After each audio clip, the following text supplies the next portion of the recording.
Okay, hello everyone. Welcome to our panel discussion for role models and the topic of can be what you can see. I have four amazing women over here with me, so they will help me to dig more into the topic, understand what we can all do to create a better example for young girls out there or anyone really who is starting a career in technology. Please welcome one by one. We have Tatiana Shet. She is Chief Product Officer at Zifra. Fatama Chantaruk, Managing Director for IBM Thailand. Silvina Moschini, Co-founder and Chairwoman Transparent Business. And Lindsay Nefesh Clark, who is the founder and Managing Director at Women's World Wide Web, or W4. I'll leave it up to all of you to introduce yourselves because I know that you're better than me. So maybe we can go Fatama, Lindsay, Tatiana, and Silvina, and then come back to start the discussion. Hi, my name is Fatama Chantaruk. I'm born and raised in Thailand.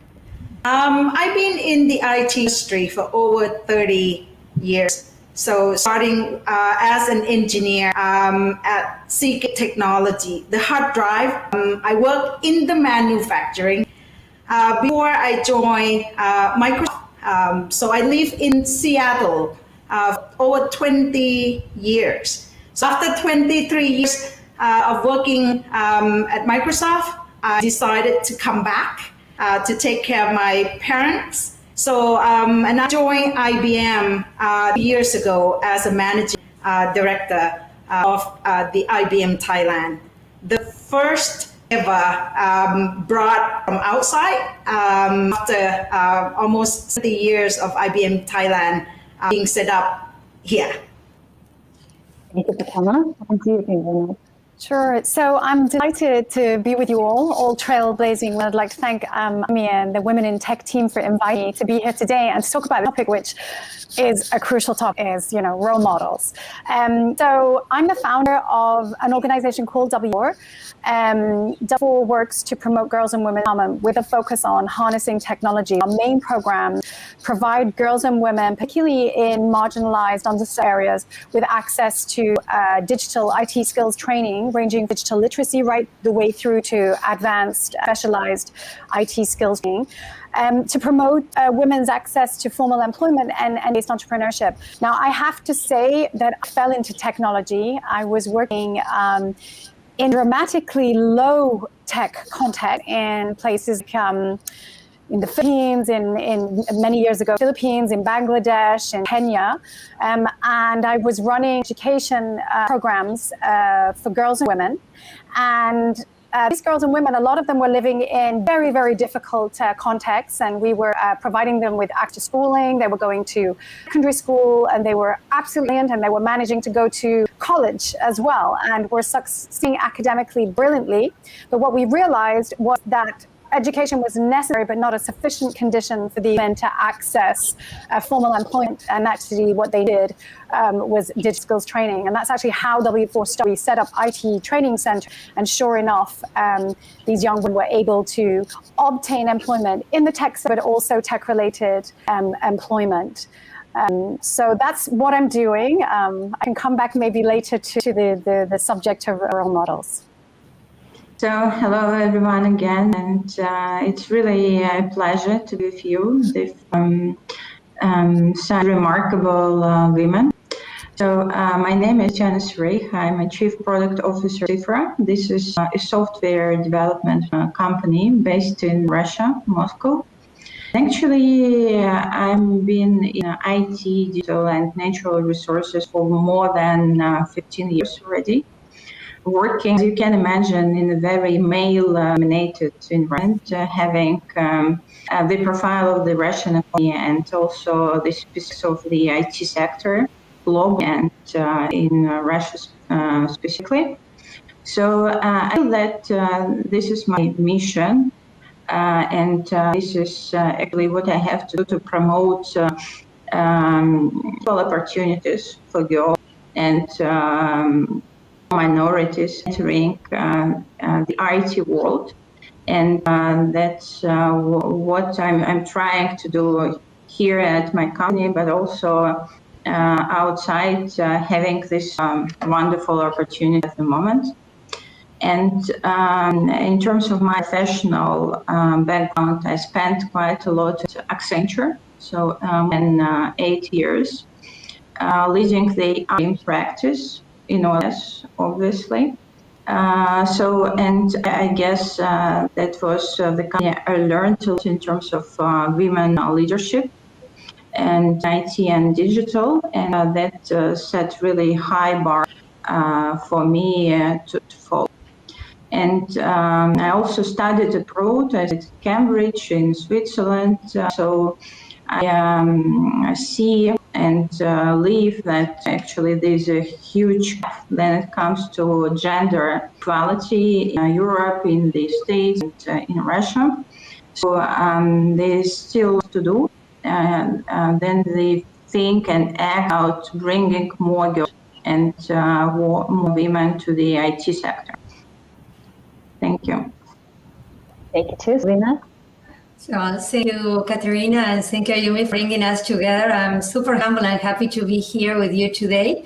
I'm Silvina Moschini, was born in Buenos Aires in Argentina, in South America, and I am a technology entrepreneur and the founder of a group of companies. The company is Transparent Business, but I run a company called SheWorks, which is a social impact startup that seeks to connect the dots between talented women from around the world and work opportunities that can be done remotely.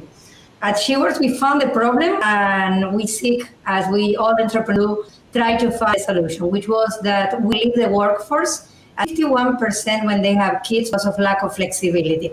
And I know that during COVID time, working from home is totally normal. Before, it was quite challenging to explain companies why they need to leave women work remotely. So at SheWorks, what we do is basically to provide education and skills for employability. We, as Lynn say what is needed from tech skills to soft skills and digital skills, training them how to work remotely, get them ready to be successful in the market, and connect them to a platform that is an Amazon.com finding talent with tools that enable companies to hire them and to manage remote work.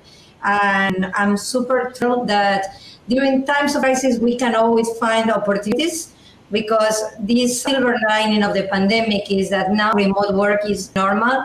And I truly believe that this will hack gender unemployment and empower many talented women from around the world and a job that fits to their lives. So thanks for the opportunity in here.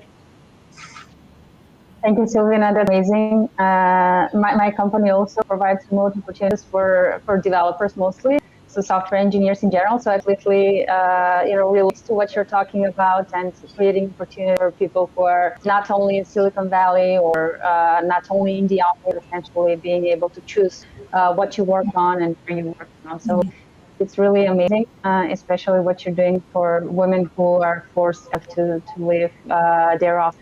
And I mean, it's just exactly that, becoming a role model for people to follow and giving opportunities for them, and delivering the information, essentially. So I think that's one of the most important things that right now, because, for example, in Europe, my country, discrimination is not that common as it was in the past, but still girls lack the information of what choices they have at the beginnings of their career. Maybe we can talk a bit about that. Silvina, let's start. We can go the other way around this time.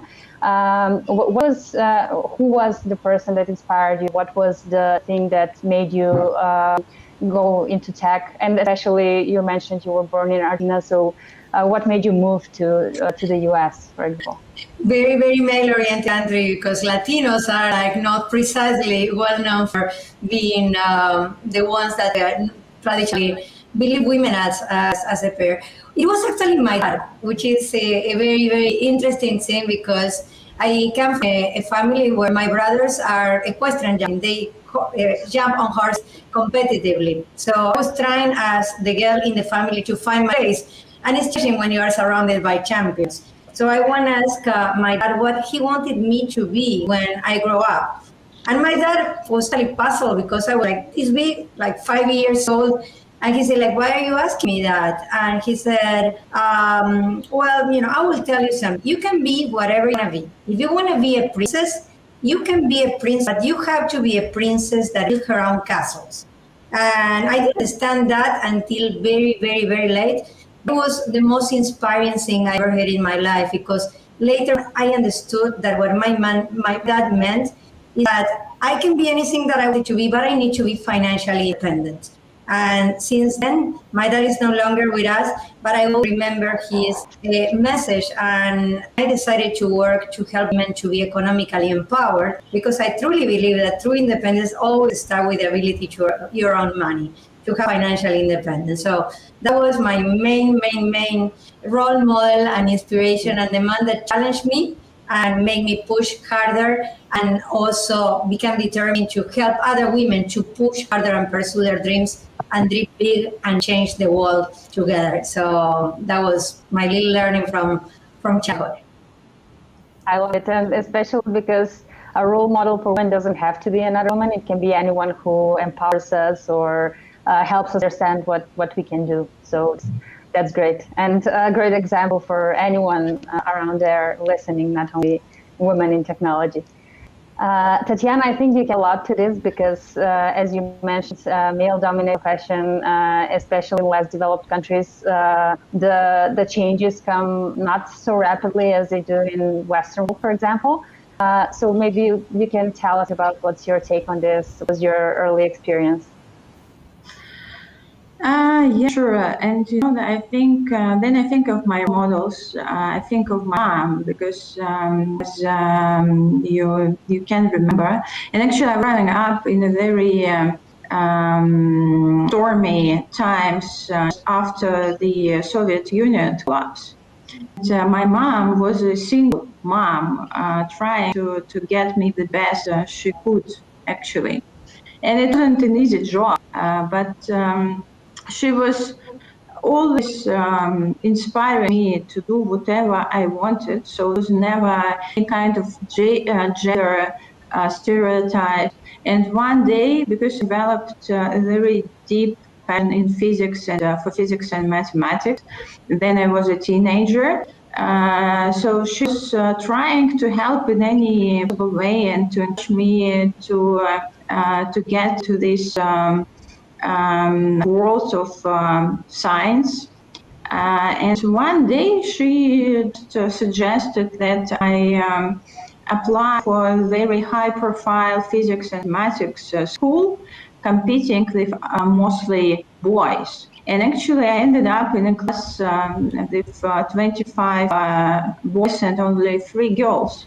And that never came to her mind that it's something to restrict me. So actually, it developed even over my university days because it was the same gender balance. And I do remember that my example was kind of guiding star for my female friends. So they seeing me and seeing me doing things which required unexpected, trying unusual paths for a normal girl, they also decided to do something different with their lives they never imagined. So just in a nutshell, that was my mom who developed that strength and that open-minded approach that was always of help. And actually, what I learned during my professional career as a woman, and mentioned in the boys' world, that actually you have to be really vocal. You have to articulate and not to be shy to step in. And actually, I think that's one of the largest challenges for a girl and a boundary to break, because you have to get all your courage and strength together to enter a room full of boys, a really closed male club environment. And once you are in and you learn the rules, and how they rate.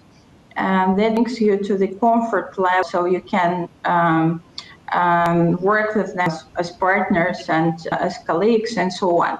So in that respect, my advice would be to talk to our women who did the same, and not to be shy and not to be afraid to make first step. It's really important move.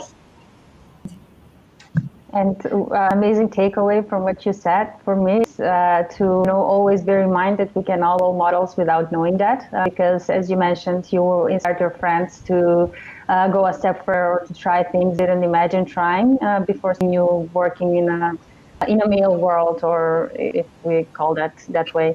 So as a way, I mean, there's no boundary of what a role model can be. It can be anyone, whatever they do.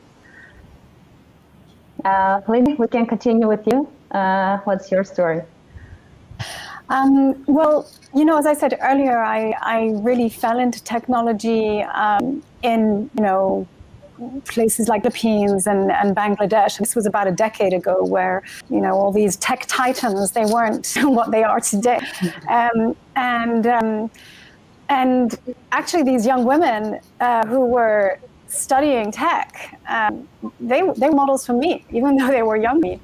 And I came back to Europe, and I'm going to be honest with you, I had kind of abrupt awakening when I realized that we have a really big gender imbalance in tech in Europe. And I wasn't aware of it. And I got involved in an initiative of the European Commission. At the time, it was the former Vice President for the Digital Agenda, Neelie Kroes, a role model.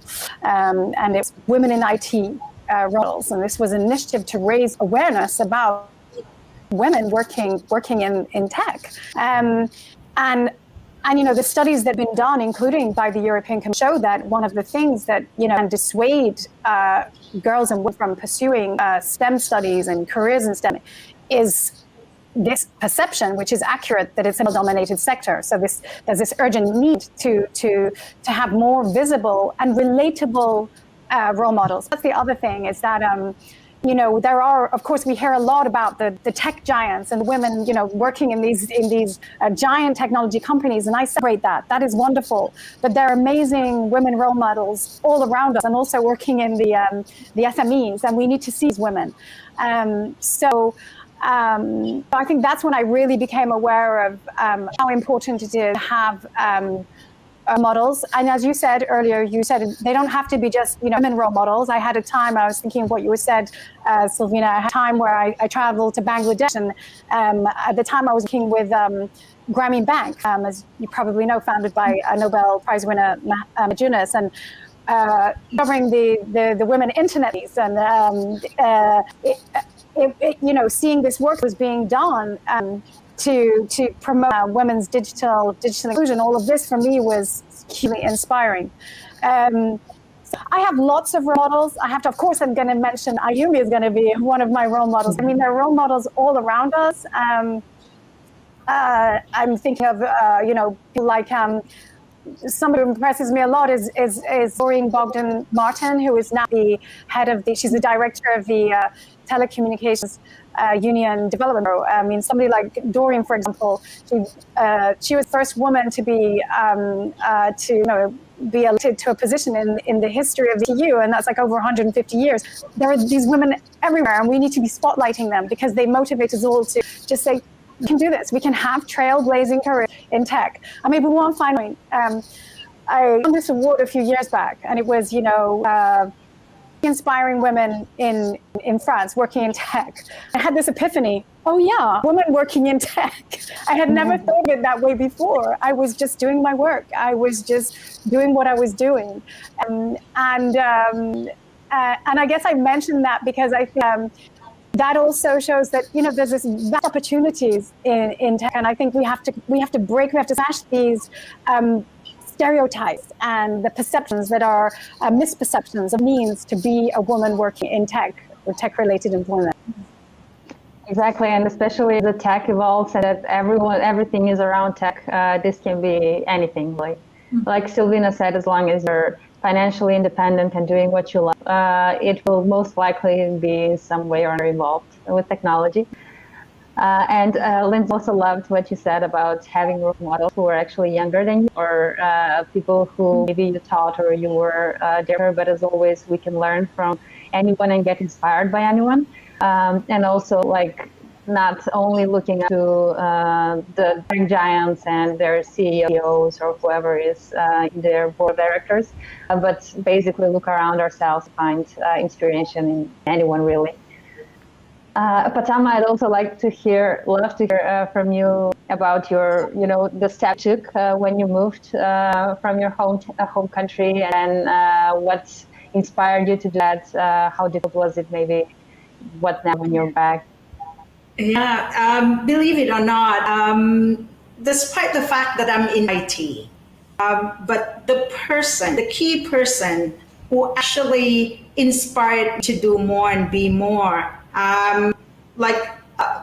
most of you, right, are my parents. My parents are so low tech, right? But I remember when I was very young, a lot of people often ask you what you want to be when you grow up. And I didn't think about that question. What my dad, though, asked me to think was, what do I want to be when I grow up? Not what do I want to be. And he mentioned one thing that, in the future, technology will be a key. It'll give you a choice to pick and choose the work that I want to be, right? And technology will change the world. And I think, look at my parents, right? They work in government. And most of my relatives also working for the government.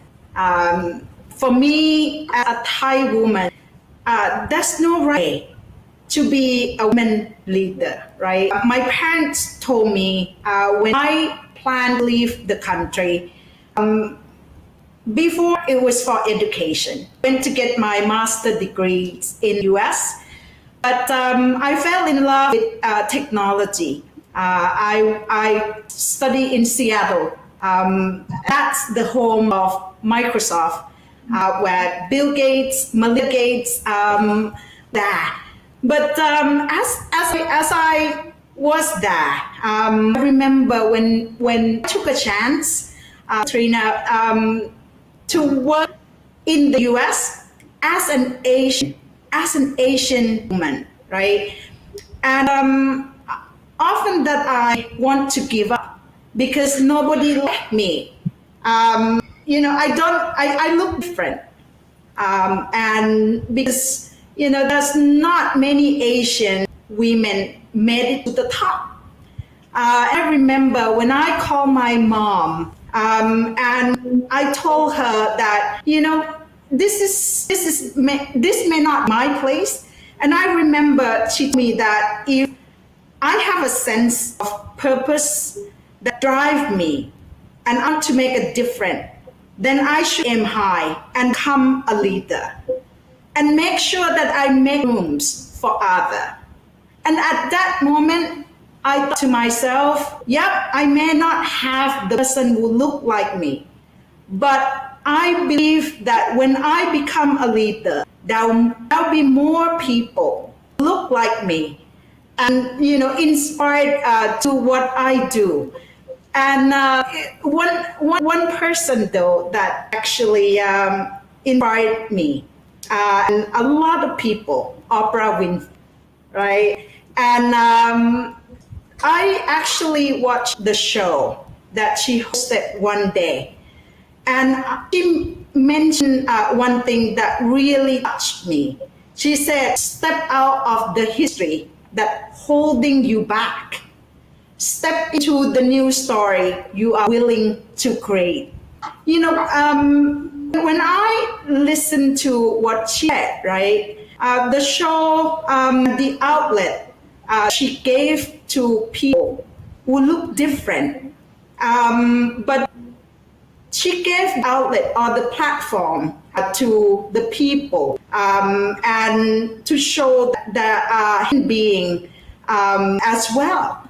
And I thought, after trying to climb the corporate ladder, which is not easy, particularly in the IT environment, it is a cutthroat environment. I'm sure all of you know, right? Even with the engineering background, but often that people judge me from the way I look. Of course, I don't look like engineer, and I don't look like, most of the senior leader that they know. But you know what? As we grow up, we have so many people who are our role models, but always my parents are role models that get me to where I am today. And I hope, there'll be more people who look like all of us, who can make it to the top where we are today. So what amazes me is, we talk about how role model can be anyone, and it can be someone who doesn't look like us or someone who is not very high on the top. But still on the other side, we have this issue where you feel intimidated by looking different than anyone else around you. So I think that's also something that, maybe the first thing that needs to be addressed when it comes to inspiring more women in technology. So Patama, I'm very curious how things look like right now. Like, you're a leader over there. I guess there are a lot of Asian people as well, apart from you, Asian women. Is there any change? You're still in the, yeah. Yes, I think, as I mentor more and more female talent, for us, here in Thailand, a lot of female leaders can make it to top, but not a lot in the technology. So there's some room for the improvement, right? But I think in Asian culture, where male are more dominated this space, I want to see more. I know that we can do more here in this space. And what I love about the session or the topic we discussed today, right? You can't be what you can't see. The fact that you allow us to have the platform to share the experience, to share the mistake we made. I think, we can inspire the young generation to get more and more into the technology. But I don't think it's about study in STEM, but how you make it after you graduated and not give up along the way. So we have to do more, Katrina. And I am so glad now that I've been back for the past 2 years, I can be the voice of the female leader here in Thailand. And and I hope together we can do more. Is there anything you're focused on right now to provide a better platform for women? I know that in the explosion right now in the right? So maybe what are some of the things that you're focused on, or some things that excite you in terms of having more females empowered to join IBM in region?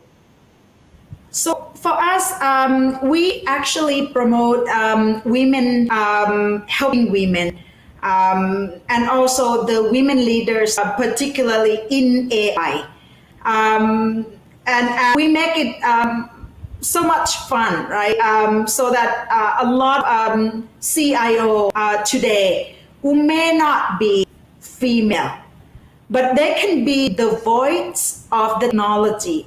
So it is not just, you have to be in the technology per se, but as long as you support the technology, and I'm excited that even this year, we have the senior, female leader in the industry who actually represent Thailand and won the Women in AI category.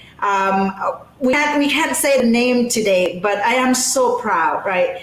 So we also, there's a lot of culture here at IBM, you probably have heard about Ginny, the first female CEO in IBM history. So one of the reasons why I joined IBM 2 years ago was as so this is the company where we promote the female culture. It's not how you look, it's not the rest, it's not gender, but as long as you're capable in what you're doing. And it always comes from the top, Katrina. So when I saw that, even Ginny, if she make it to the top of the company that has the history over 108 years old, right? We can be, we can make it to the top as well. And what I love about the IBM culture, it's not just me, right? We have a lot of country managing director across ASEAN who also female. And that's the volume of what the culture we have here. So I hope that, a lot of young female out there, when they see that if I can do it, so can they. So I hope that, speak the volume about the culture we are in today. Thank you, Fatima. That's amazing. I'd like to continue with Silvina and Lindsay on the same topic because you're very involved, directly involved in supporting other women with your organizations. So Silvina, maybe you can start, share some inspiring story or tell us anything that excites you about what you do, basically. Well, so Katerina, I will pick on something that Fatama said. Yes, girl, you look like an engineer, like a smart, driven, successful engineer. And we need to redefine how we see people, especially we see women in technology, because as you said, like talent has no gender. And we should not limit ourselves to what the culture traditionally said that we can do. I'm a woman in technology, but my background is in communication. In my past life, I used to work for Compaq. I used to make people famous. I was working in public relations.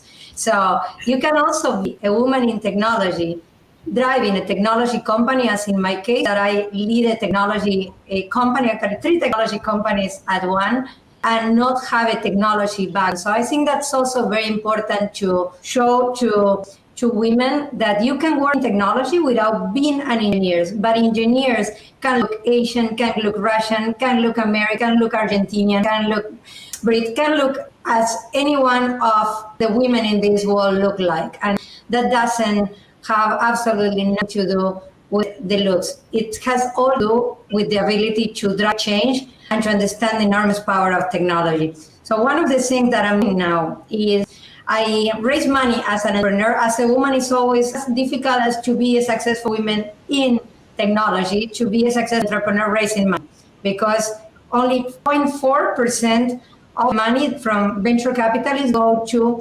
non-American women entrepreneurs. That means, to give you some numbers, like 2019, last year was erased by COVID, so nothing happened. In 2019, like a company called Yule raised $10 billion. One company, one e-cigarette company, $10 billion. All women entrepreneurs combined raised $2.9 billion in the US.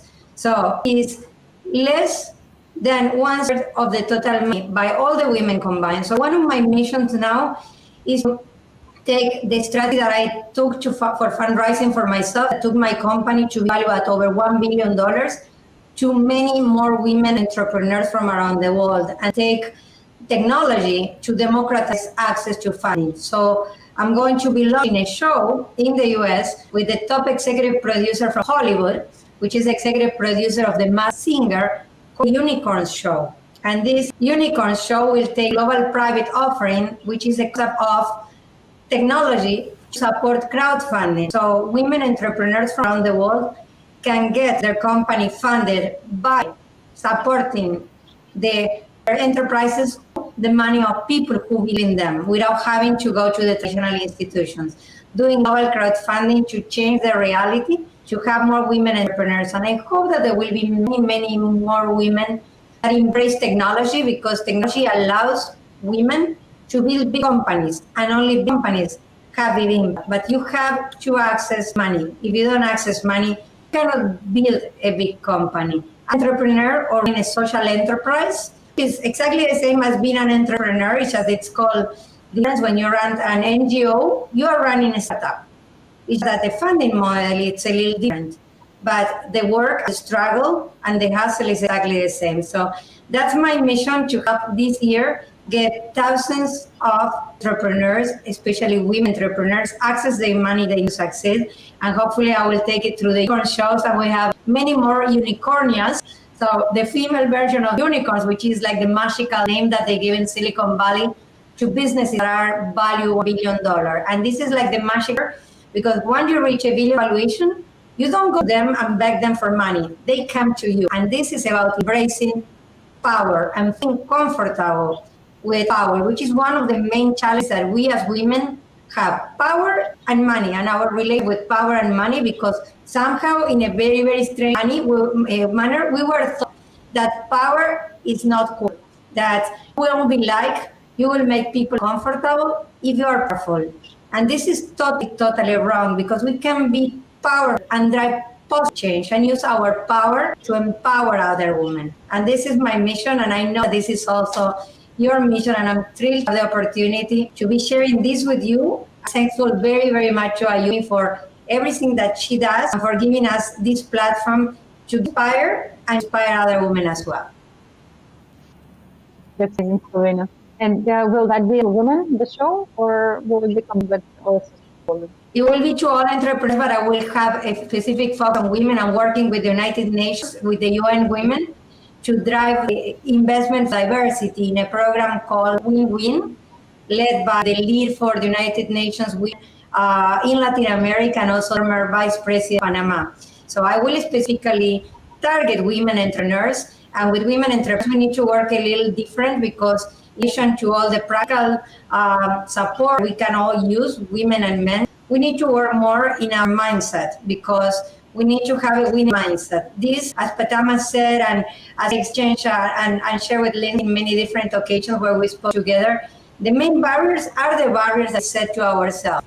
These are the ones we need to remove, because other people's opinion, it worth nothing. What is most important is the opinion that we have of ourselves and what we can do and what's our place in the world, because the other one will not make the change that you need for you. They are just plain observant. You can listen to them or not, but whatever. Like when I talk to investors and they want to give me advice, I tell them, no, I ask you for money. I don't need your advice. If you give money, I'll take the advice, but what I really want is money, because you need to put money where your mouth is. If you believe in women, you need to hire women, you need to promote women, you need to fund women. The rest is all like, this book that I have over there, Bullshit Innovation. This doesn't work. And we should allow people to give us that. We need to be emphatic and assertive and ask for what we want and ask big, because only big companies make impact. Wonderful. Thanks, Silvina.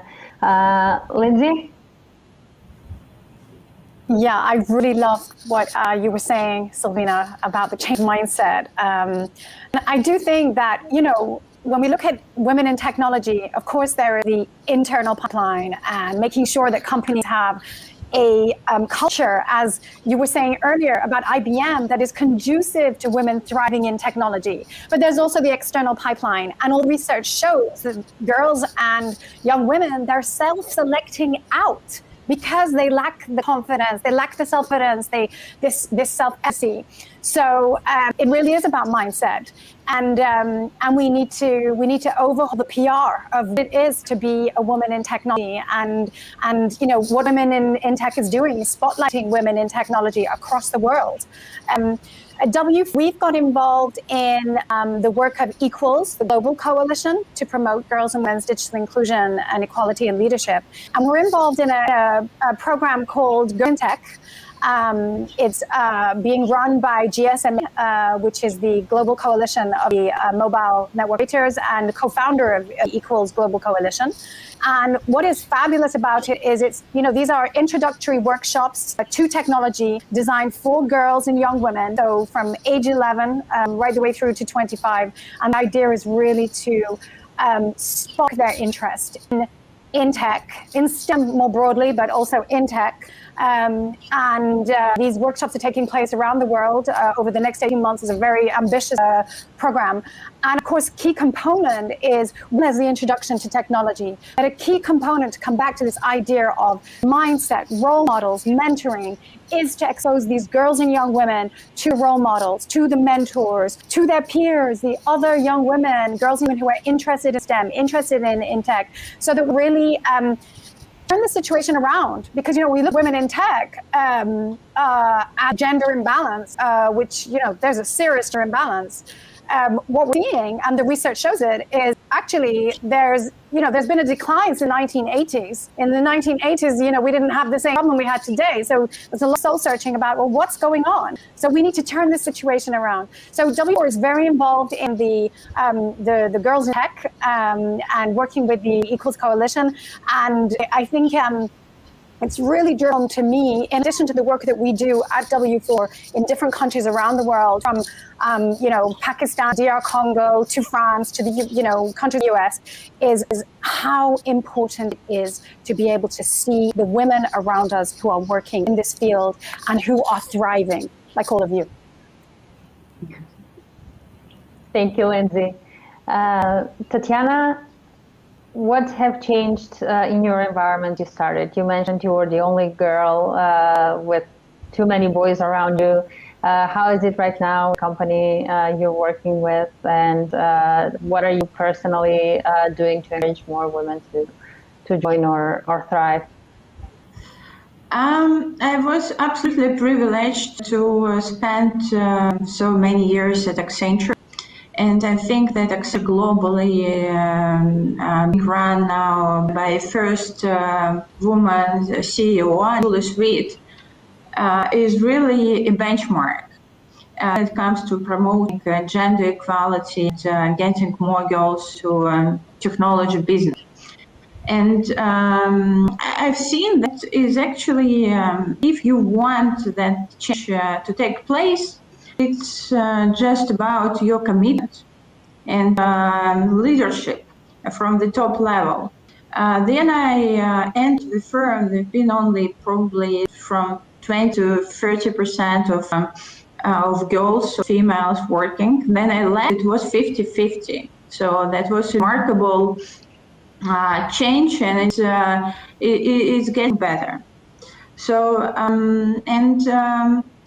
it's not about just declarations. So you have to, as you all well described, sometimes take small steps in terms of mentoring, in terms of talking to girls, in terms of having flexible work conditions, which are very important for working moms, for example. So. And I learned a lot from Accenture and from some other companies. So I was trying to do, they established a club for female leadership working in IT and in natural resources. So, and they take any opportunity to talk to schools, to universities, taking part in recruiting events and so on, promoting more girls entering technology. And I see that it's already taking place. And as you said absolutely correctly, it's not about gender, it's not about skin color or ethnic region. It's about boundaries and stereotypes in our head. So we have to fight with our stereotypes, and that's probably the largest challenge. And since digital is not a theme in any business, it's not the case any longer. So the world economy is mostly dominated by digital. So there is no way they can stay aside from the humanity development pattern. Yeah, so it's for us to take a lead and to participate in the biggest probably technological revolution that's taking place at the moment. So I think all the opportunities and all the practices and technologies are already in play. You have just to be brave enough and united to go and act and to implement a small step approach. And I'm really happy to see that so many fantastic girls and women around the globe who are so committed and who are so full of energy, passion to make it happen. Thank you, Tatiana. We are around the time to wrap up this panel. It's amazing to talk with each of you. Maybe just as a final thought, we can go with one sentence from everyone about what you suggest people do to have more role models, or how would you encourage young girls to seek for one? Tatiana, we can start from you. Thank you. So the mistake I made was trying to find the one single perfect role model. But that's no single person can become the best version of you. You can have as many role models that you can find, as all of them, has the same characters. They don't give up. So not on their dream, not on their passion, and make sure that you find those role models as you try to be the best version of you, because they can change you forever. So find them. Thank you. Lindsay? Yeah, I think if I were to have a message for girls and young women today, or actually it's not just young women, because as everybody said today, there's digital, over 90% of future jobs require digital skills, so it's also about upskilling too. I think we have this imposter syndrome and we need to smash it. Women need to smash the imposter syndrome. So my key message would be: believe in yourself, believe in your capability. And as far as role models are concerned, yes, connect with, whether it's your peers, people who are interested around you in STEM or tech, or reach out to women you admire, near, close or far. I'm sure, I feel confident that there are lots and lots of women out there who want to precisely empower other women. Thank you, Lindsay. I'm just elaborating on Lindsay just told us. I think what I would advise is actually to ask for help, because sometimes girls are really drawn back by challenging situations, keeping everything inside. And there's so much around, and it's not about us being different. It's just about us to be understood. And first, to be understood, you need to voice out what's the struggle, what are the challenges you are facing. So my advice here would be just not be afraid to ask for help, and to reach out to the greatest women which are around you. And one last thing, and also mention that it's not about only women. It's also about talking to your male colleagues and to male professionals. Because sometimes they can provide more eye-opening advice and perspective, and sometimes it happened to me as well. So just to summarize, not be shy and not be afraid to reach out and to ask for help. Yeah. Well, and many beautiful things have been said. So I would add that it's something that worked for me, which is to embrace my perfect imperfection. And this is what we all should do. Know that we are good enough. Know that we have everything it takes to be successful, to be powerful, to drive positive change in the world. Become your own hero. Scare the rules. Don't break the rules. Change them a little bit and think creatively. and stop talking about things and get things done. This is my message. Thank you. And thank you all for all the amazing insights and the wonderful wrap up. I really enjoyed the session. I hope each of you who listened to it did. Thanks again to you and everyone who attended. And my message to all of you would to always remember that you have the power to change someone's life. So whatever you do, even if you don't know it, you can be a role model for someone and just embrace that and try to be more mindful of it as you go with your daily life. Thanks again, and we'll see you again in some matter panel in the future. Thank you, everyone. Thank you, everybody. Thank you. Thank you. Yeah, good luck. Wonderful. Yeah. Take care. Bye-bye. Will Ayumi and Karensa come back, or we just leave? Goodness, you were all so inspiring. I feel really grateful to be part of today's conversation. Yes. The time went by, and I took notes from all of you tonight. So thanks for sharing all the great story. Really, thank you. Thank you, likewise. Thank you, everyone. Hope we can stay in touch. Definitely, I would love to. Definitely. Definitely. Yeah, and Silvina, if there's anything I personally can do, please allow me to be part of what you're working on. Hope that we have.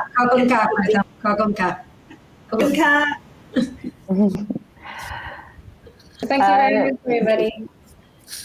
All right. Thank Thank you. you, Karensa. Thank you, Karen. You're a wonderful moderator. Thank you. Bye, everybody. Thank you.